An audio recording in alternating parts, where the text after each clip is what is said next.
stay at the grandest hotel in the island, the #1 hotel in the island, and the only hotel in the island. In your places, if you have 5-star hotels, in Corregidor, we have 31 star. We have 31 rooms, 1 star for every room.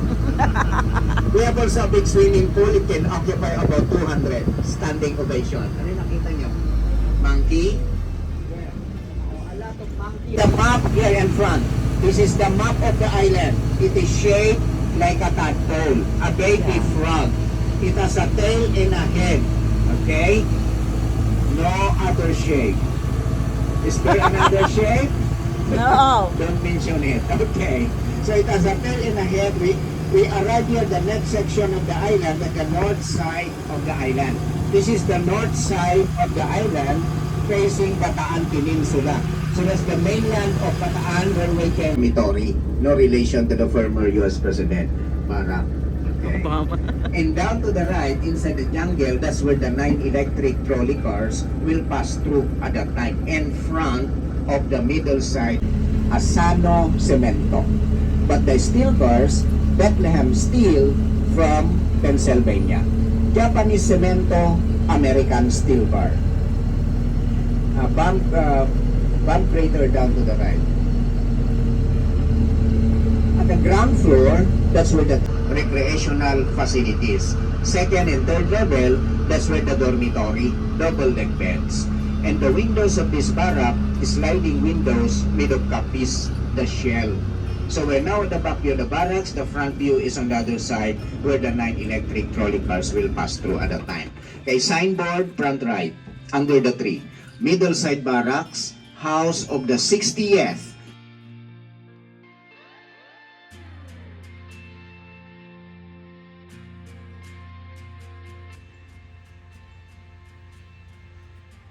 Ito, barracks daw ng mga Americans.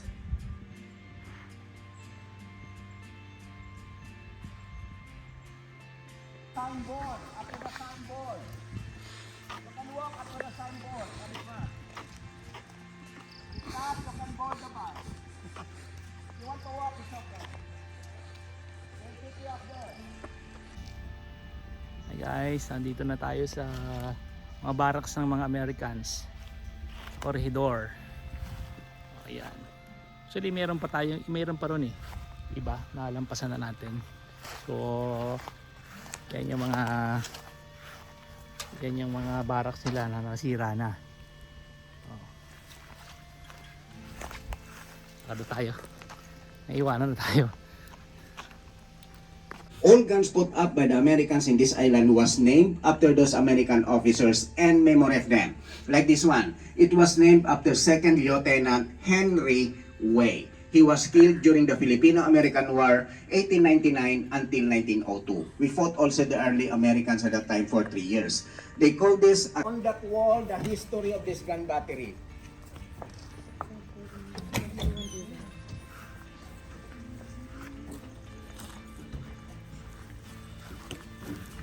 Yan daw yung mga shells. Ang bigat. Siyempre. Mga ilang kilo kaya ito?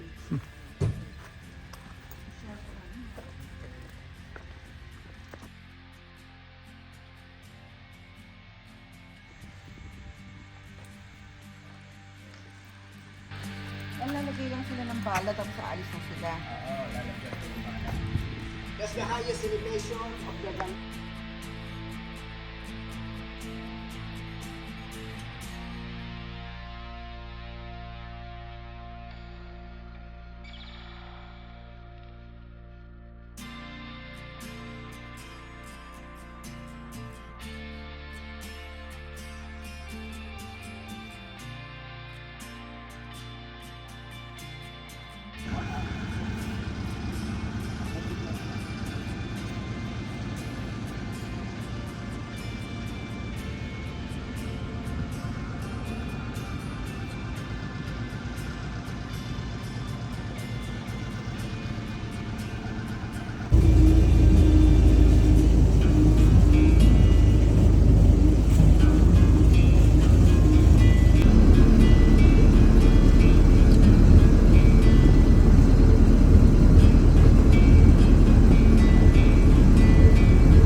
pa, hindi ko makita yung daan.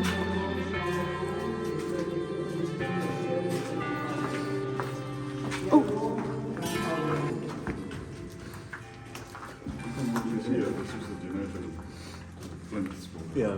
Walang ano kuya, powder room.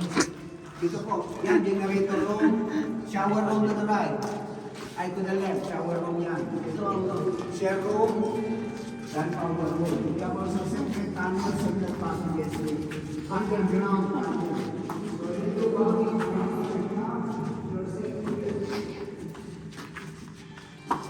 is the way in, way out, outside of the elevator. Underground, separate tunnels, passages. Tingnan nyo, Bobby. Di ba? Oo. Kamit ka. Layo na niya.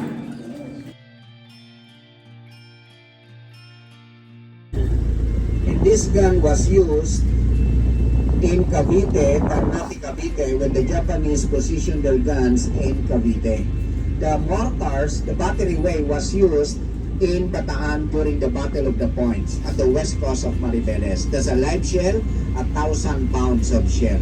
It took 8 Americans to lift that one shell against one Filipino. General MacArthur having his breakfast every morning. They named this barrack Maino because of his extraordinary length, one single building. But the total length is not 1 mile, only a third of a mile, 1,528 feet. But those soldiers before usually jog and walk from end to end, back and forth 3 times. If you stretch that one into length, considered 1 mile. This barrack was completed 1914, 1 year older than the middle side barracks. These barracks can house 8,000 soldiers with complete facilities. It has an indoor swimming pool at the center of the building, force exchange, mess hall, kitchen, barber shops, recreational facilities like 2-lane bowling alleys, billiard halls, dancing halls, open court basketball, and a library. It was also this barrack used by General MacArthur as his headquarters. Okay, this is what we will do.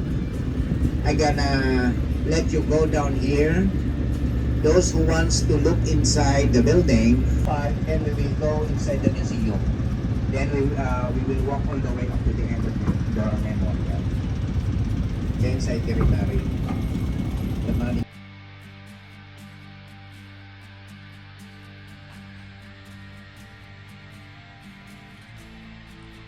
Ito daw yung indoor swimming pool.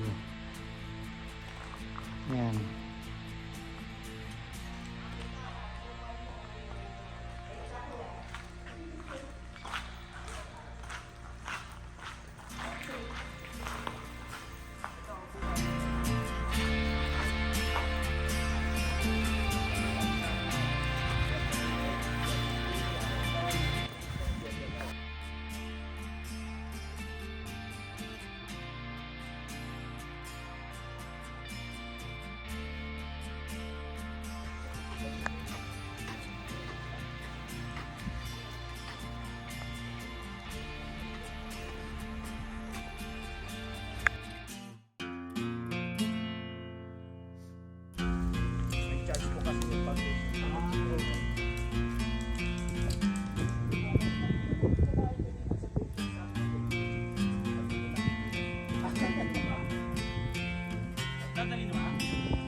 Douglas MacArthur.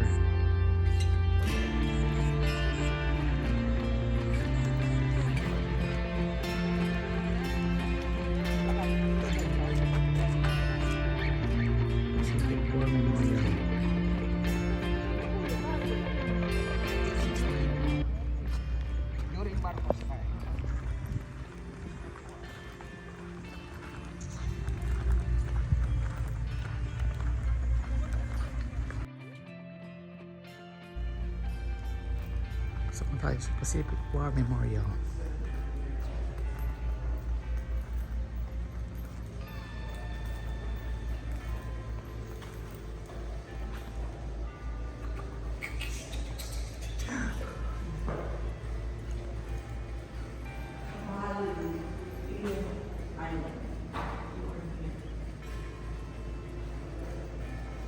Pwede natin i-call the hooker point. Ha? Hooker point.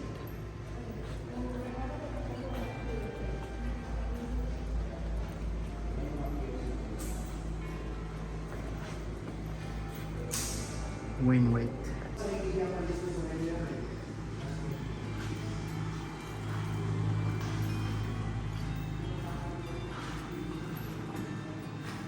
Ano yan?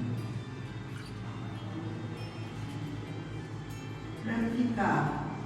Miniature, typical.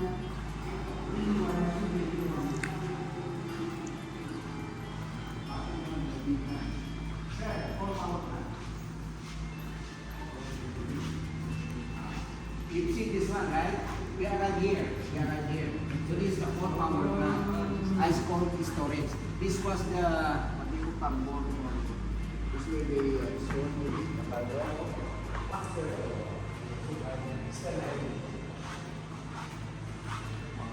Mortars.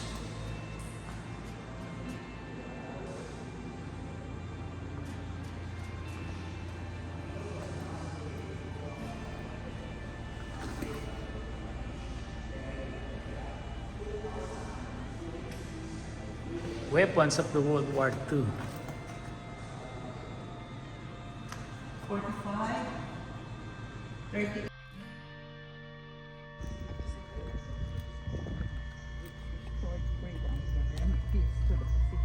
Yan, galing na kami dyan sa Pacific War Memorial.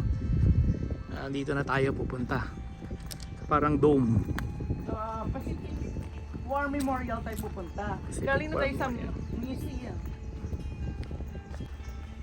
So yan, exploring Corregidor. Kasama sa aking bucket list. So finally, after so many years, nakarating na rin ako. So yan. Because he loves war. I love watching war movies, kaya kailangan nating mapuntahan ito. Yan. What's in here?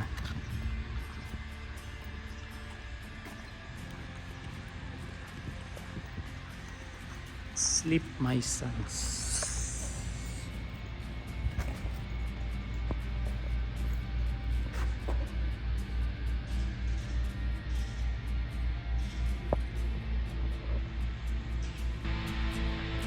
Yan po, nauna na po si Bossing. Excited na po siya puntahan yung nasa dulo. Kainan. Gutom na siya. Gusto na niya kumain. So yan.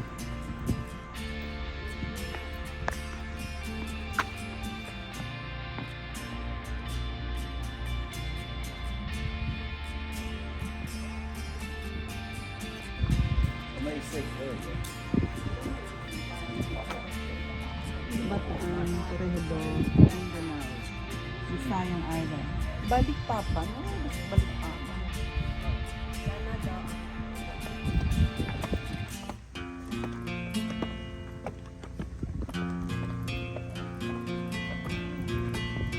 Oh, so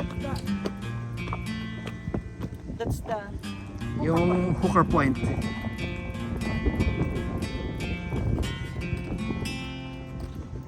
Tail ng island.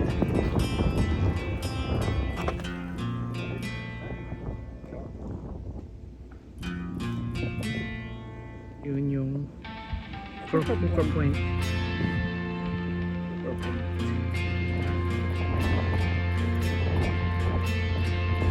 Yun yung aming shuttle. Waiting.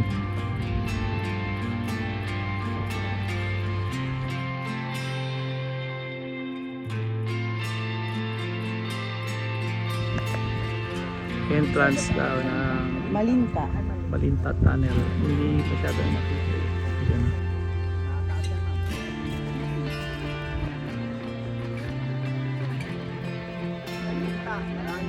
coming and outgoing of Manila Bay. And in front, the old tent, that's where having our buffet lunch during our San Cruz stay. It can occupy about 150 people, buffet lunch.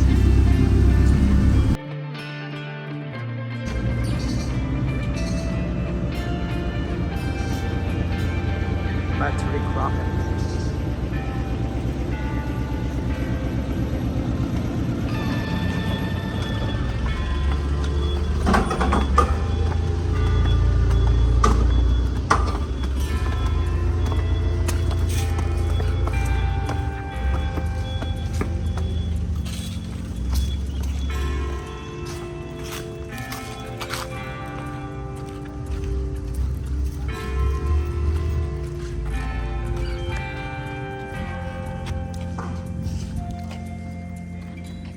This gun cannot turn or cannot fire 360, limited area or portion of firing.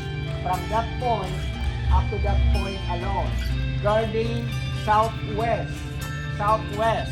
When this gun miss, there's another gun on the other side guarding southeast.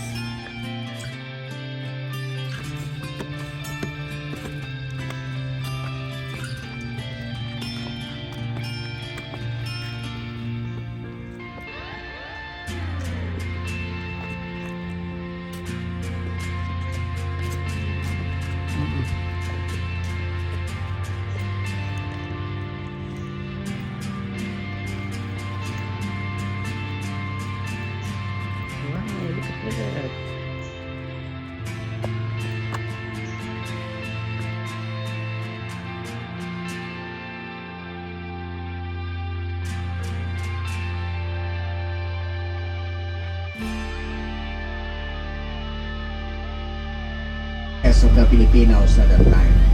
And there's the South Beach, the only swimming beach in the island.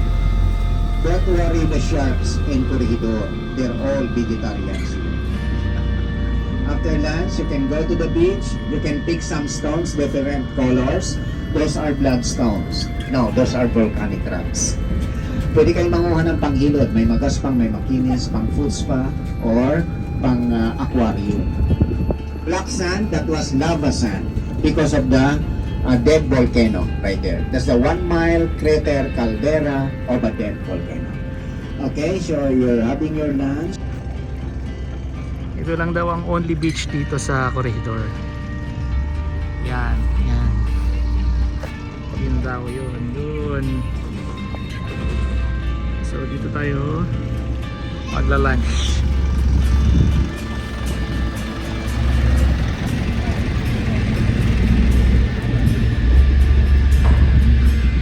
Lunch time. Only 30 minutes daw, sabi niya.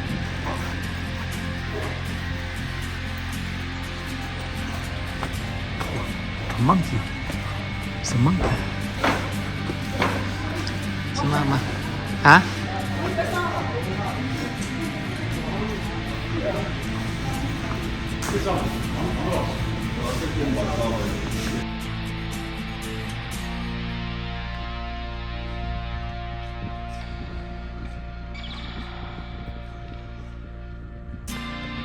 It's time. Kukuha na tayo ng buhangin sa Corregidor Island. Ating collection.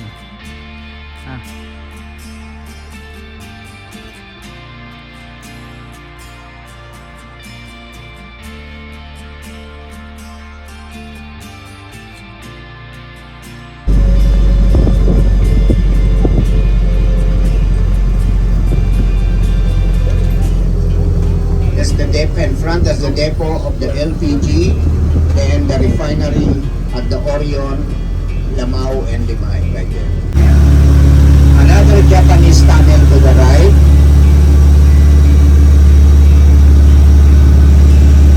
And the north entrance of the Malinta Tunnel.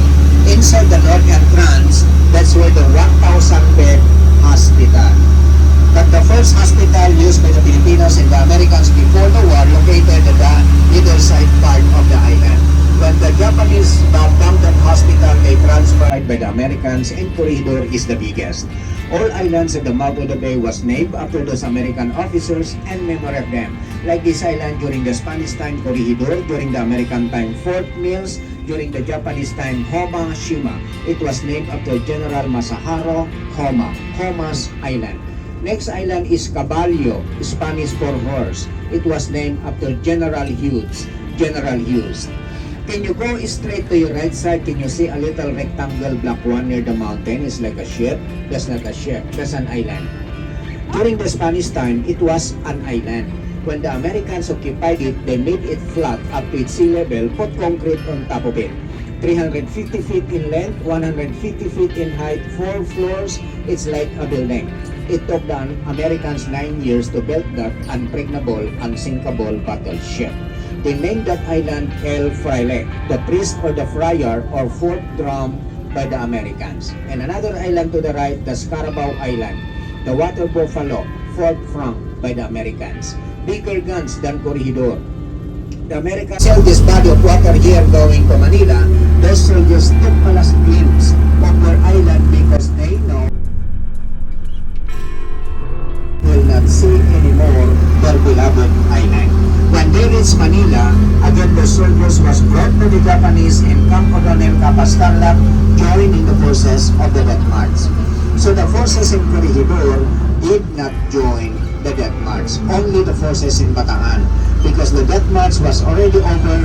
Corregidor forces still on top represents our guerrilla soldier. He has a plow and a rifle, 2 occupation, farmer by day, freedom fighter by night. And in front, our 1935 Commonwealth President Manuel L. Quezon, when he died August 1st, 1944 in Saranac Lake, New York, because of his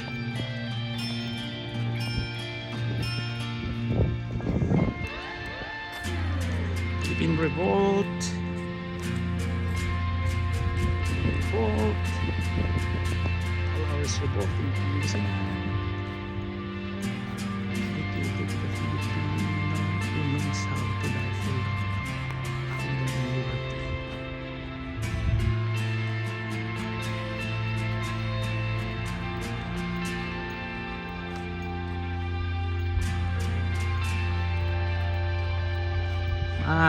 Where are you?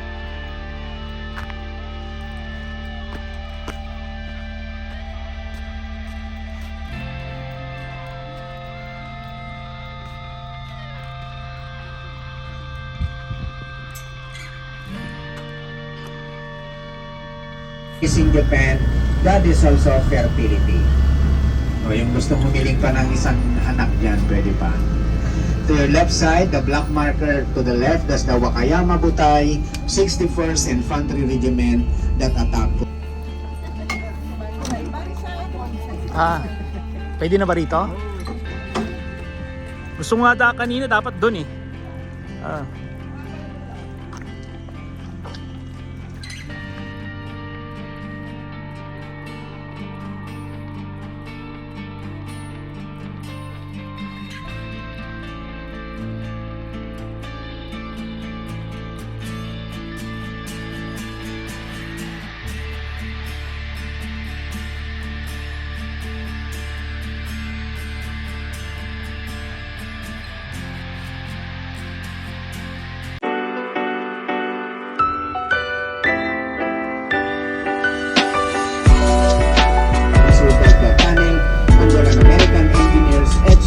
Engineers, including Arthur, first graduate from West Point, to do his first assignment, the Philippine Island. He's in charge of communication, Bataan, and Corregidor. The main tunnel is about 8 meters, 24 feet wide. There were 24 extended laterals. Those are the tunnels on the sides. 13 in the north and 11 in the south. This tunnel has 4 main entrances. Imagine the whole mountain underneath Malinta Tunnel. That's the map of the Malinta Tunnel down to the right. On the upper portion, there's a 1,000-bed hospital. On the lower portion, quartermaster area where they hide and store the food and material supplies at that time. There's President Manuel Quezon quarters, General MacArthur headquarters also. So our tour for today, tunnel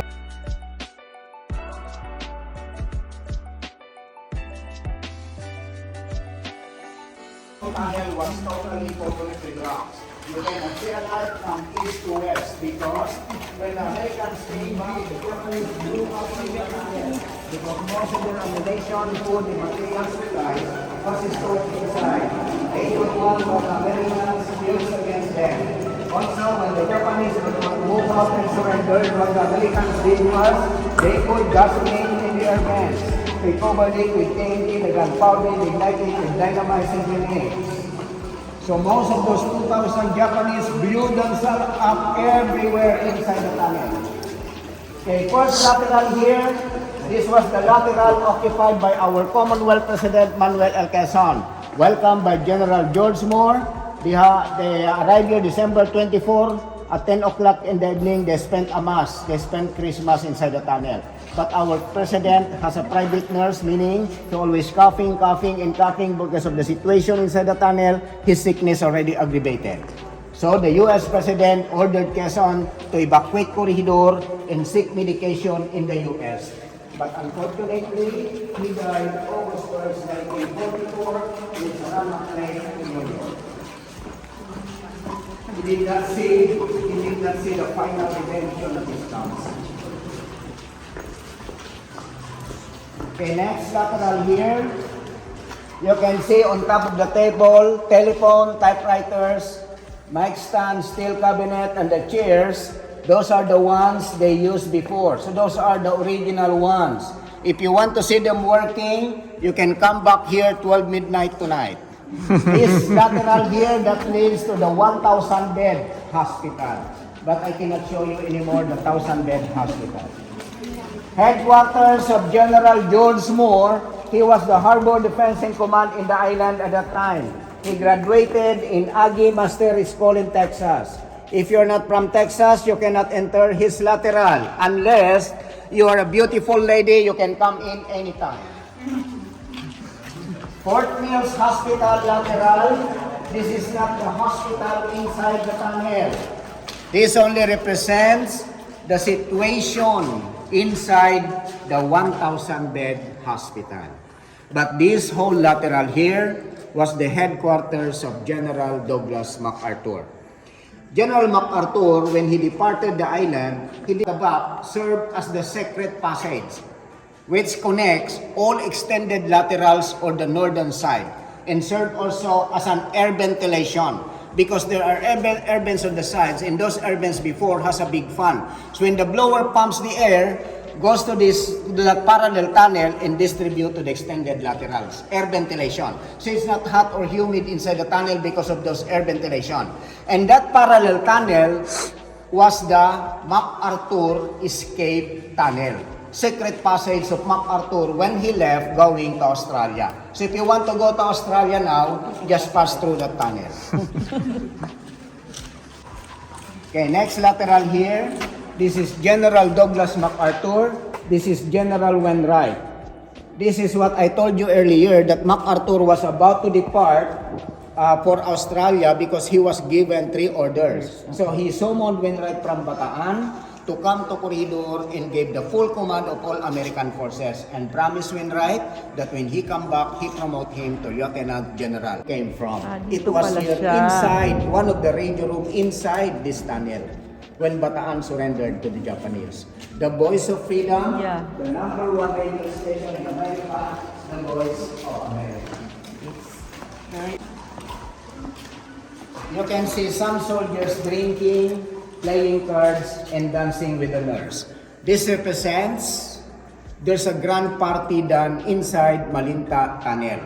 That was the inauguration of our Commonwealth President Quezon in Osmeña, second term as President and Vice President, inaugurated the West Entrance on this day. This is my last ticket to have a dance with you. I mean, end of that for me. This is my first dance. The nurse replied, "Okay, buddy, have your first dance. It could be your last, because what is coming?" That's the real conversation with me.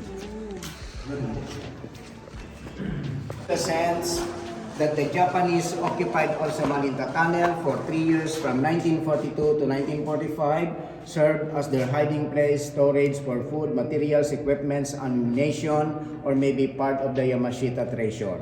But when the Americans came back, those 2,000 Japanese trapped in this tunnel, they blew themselves up. They commit suicide. Do you want to take picture?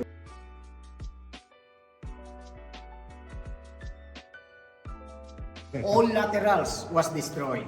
I provide helmets because some parts of the tunnels are quite low, so we do bending. So that if you bump your heads on the rocks will not go.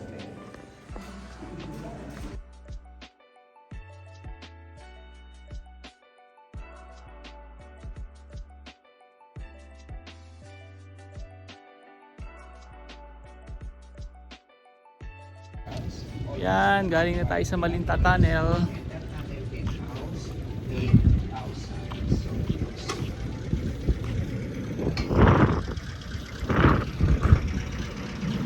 Sato, the general surrendered to a colonel. After signing the surrender midnight of May 6, May 8, General Wainwright was brought by the Japanese in Manila. From Manila, imprisoned in Formosa, known as Taiwan now. Again, from Taiwan, imprisoned in Manchuria. But not in shame, I report to Your Excellency that today I must arrange stand for the surrender of fortified islands of Manila Bay. There is a limit to human endurance, and that limit has long since been passed. Without prospect of relief, I feel it is my duty and my gallant troops to end this useless effusion of blood and human sacrifice. If you agree, Mr. President, please say to the nation that my troops and I have accomplished all that is humanly possible and that we upheld the best tradition of the United States in its army.